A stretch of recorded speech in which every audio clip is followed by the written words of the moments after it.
자, 기생이라 그러면 조선시대 문 남성들의 연인이자 풍류의 동반자다. 이렇게 규정할 수 있어요. 그래서 그렇다면은 조선 남성들의 이 기생들에 대한 그 집념은 도대체 어디까지 있었던가? 뭐 이런 것들을 한번 살펴볼 수가 있는데요. 대개 이제 이 기생과 관련한 그 스캔들이 조선왕조실록에 수두룩하게 나와요. 뿐만 아니라 심지어는 이제 기생 전쟁을 벌이기도 했어요. 말하자면 서로 기생을 빼앗기 위해서. 그리고 흔히 우리가 과거에 조선시대 그러면은 기생을 첩으로 들이고 뭐 이렇게 하는데 사실 이게 기생을 첩으로 들이는 집은 엄청난 부잣집이에요. 기생을 첩으로 들이기 위해서는 귀갓집 한 채 정도의 값을 내놔야 돼요. 그렇기 때문에 되게 왕족이라든지 엄청나게 높은 고위층이 아니면은 기생을 첩으로 들일 수가 없죠. 그만큼 사실은 조선시대는 기생은 굉장히 귀한 존재예요. 그리고 그래서 이 기생들에 대해서 조선시대 때에 뭐 어떤 생각을 갖고 있었는지 한번 보자면은 이 송세림이라는 사람이 쓴 소화집이 있는데 엄연순이라는 책이에요. 그러니까 이게 그 당시에 뭐 소위 말해서 음담패설집이라고 할까요? 그래서 흔히 육담집이라 그러는데 그 육담집에 나오는 이 내용을 한번 살펴보면서 당시에 남자들이 기생을 어떻게 생각했는지 한번 들어봅시다. 전라도 고부에 한 기생이 있었는데 그 이름은 잊어버렸다. 고령본군 신숙주가 그곳에서 뱃설살이를 할 때 그녀를 매우 총애했다.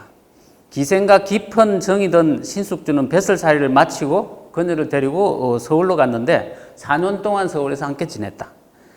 그런데 고향 생각에 간절해하는 기생을 보고 신숙주는 친정나들이를 허락하고 다시 전라도 고부로 내보냈습니다.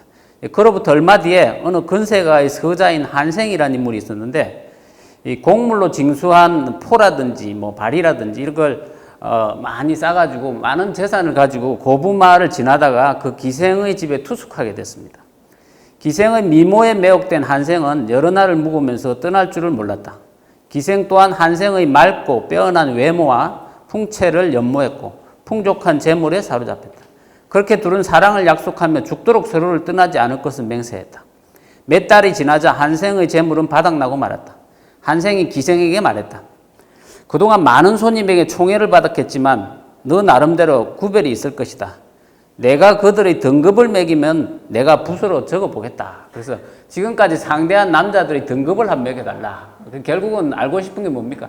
내 등급이 어느 정도 되느냐 뭐 이런 거죠. 그래서 기생이 서슴지 않고 승낙하고는 베갯머리에 비스듬히 기대에 앉아서 말했다. 장성에 사는 향리 이청이 갑이요.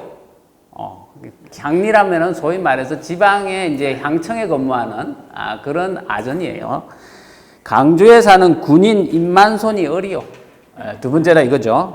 그 다음에 한생이 이제 병에 해당하는 사람이 누구냐고 자기 정도는 되지 않을까 이렇게 물었는데 기생이 이렇게 대답했다. 신숙주 대감께 공운이 있으니 그 다음으로 들지 않을 수 없고 신숙주가 세 번째다 이 말이고 그 다음에 유생 박명춘이 정이다 네 번째다. 그리고 영남 떠돌이 손님 오필이 다섯 번째 무다. 아직까지 안 나오는 거죠. 한생은 그 다음에 해당하는 사람을 물었다. 그러자 기생은 조금도 주저하지 않고 대답했다. 당신이 지금 붓으로 쓰고 있으니 뺄 수는 없을 것 아니겠어요? 이 말을 들은 한생은 어이가 없어졌다. 결국 그는 재산을 다 잃고 걸식하면서 고향으로 돌아갔다.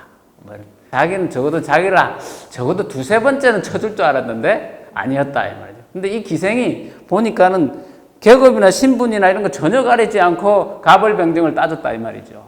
또 도대체 뭘 기준으로 따졌느냐 보니까 기생이 손꼽은 최고의 남성은 결국은 잠자리 기술을 잘하는 그런 거였다 이거죠. 그래서 얼마만큼 자기를 만족시켜 줬나 그 순서에 따라 가지고 매긴 거다.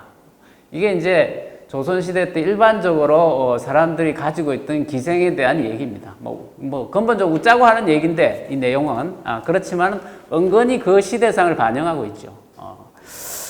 그래서 당시에는 이제 이 남성들이 기생한테 인정을 받는 남자야말로 최고의 남자다. 이렇게 생각을 했다라는 얘기를 이 속에서 담고 있다. 이런 얘기죠. 예, 그런데 이 기생에 대한 그렇다면은 열망은 얼마나 대단했는지 하는 그런 부분을 또 보여주는 얘기가 있어요. 말하자면은 우리가 일반적으로 기생 그러면은 그냥 요즘으로 말하자면은 술집에서 일하는 사람 정도로 생각하지만 당시의 사람들은 그렇지 않았다라는 거예요. 이 기생에 대한 그 열망이라는 것은 우리가 지금 생각하는 그런 열망하고 차원이 다른 열망이에요. 그래서 다음에 이 얘기는 보면 정말 저럴 수 있을까? 라는 생각이 들 정도로 기생에 대한 열망이 강한 얘기입니다. 엄연순이라는 책에 다른 일화를 한번 더 들려드릴게요.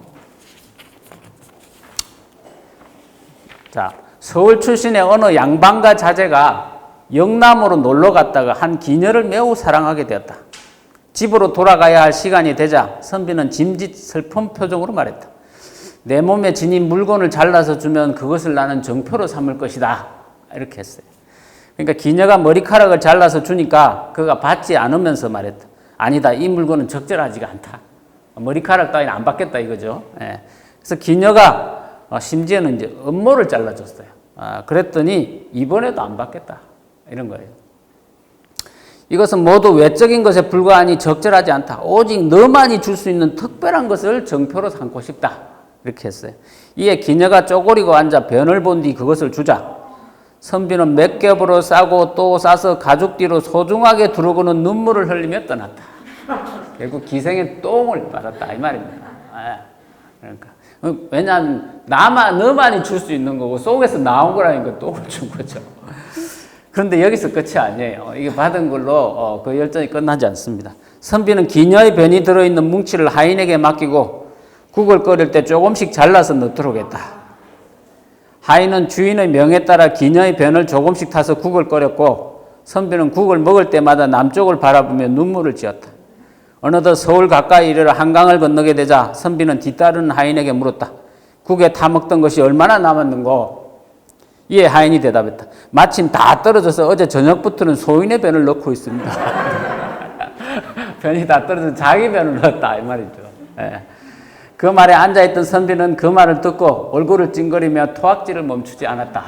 기생변을 먹을 때는 괜찮다가 자기 종변을 먹었다 그러니까 막 토악질을 해댔다. 뭐 이런 얘기입니다. 물론 이게 육담집에 나오는 우스갯소리지만 당시에 이 선비들이 기생을 어떻게 생각했는지, 당시에 남성들이 기생에 대해서 얼마나 열망이 강했는지 알 수 있는 그런 얘기라고 볼 수 있죠.